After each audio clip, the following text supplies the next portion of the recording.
So what's up and welcome back once again, Safety Carlo nga ulit. And for today's video, meron akong topic na gusto pag-usapan. Have you ever encountered this kind of person na kung saan nakaugalian na niya or nakasanayan niya na yung tipong parang nagsasalita ka pa lang, hindi mo pa tapos sabihin yung opinion mo, sasabat na or kukontra na agad sa gusto mong sabihin. Yung tipong parang kinukonclude na niya yung mga bagay kahit hindi mo pa tapos ipaliwanag.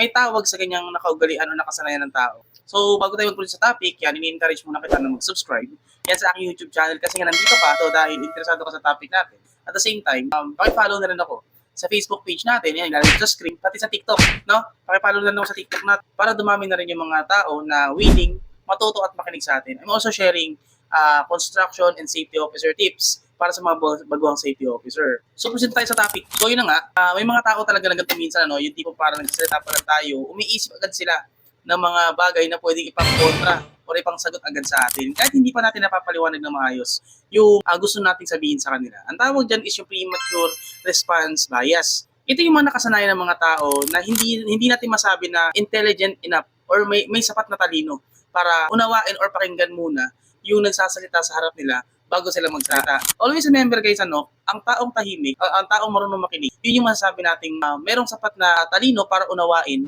or pag-isipan lahat ng mga bagay na naririnig nila bago nila sabihin. Minsan kasi or madalas kasi na pagkakamalan nitong parang nabi-feature out siya as matalino. Minsan kasi pakiramdam niya sa sarili niya is parang ang talino niya.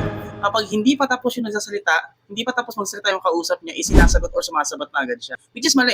That is a very wrong practices na nakasanayan ng karamihan na dapat mabago, no? Madalas, mapapansin nyo, maraming ganitong tao is nasa posisyon or sometimes may mata sa pinag-aralan. Kasi hindi naman talaga ito sukatan ng talino. Ganyan sila umasta dahil na rin sa confidence nila. Pero never magiging katumbas ng confidence ang intelligence. Kapag yung isang tao is lagi sumasagot agad or pinangungunahan agad ng panibagong konklusyon, yung nagsasalita, magkakaroon nito ng iba't ibang conflict. Isa na dito yung kakulangan ng impormasyon na poproseso. Then sometimes yung maling konklusyon sa mismong pinag-uusapan. At most of the time, yung mas mataas na porsyento na magkaroon ng pagkakamali or maling desisyon. Kung ipapasok natin siya, ihambing natin siya sa trabaho ng safety officer. As safety officer, napakadelikado nito. Isang bahagi dito yung hazard identification o yung pakikinig mo sa mga reports ng mga tao during investigation. Kasi kung masasanay tayo na nagko-conclude agad tayo habang hindi pa tapos mag-report sa atin yung mga tao or mga witnesses sa nangyaring insidente, pwedeng magkaroon ng jamming or misinterpretation sa lahat ng information. Hindi magkakaroon ng tugmang report mula sa totoong nangyari papunta sa mismong report mo. Sa kabilang banda, ang tunay na intelihente or matalinong tao is iba ang kilos.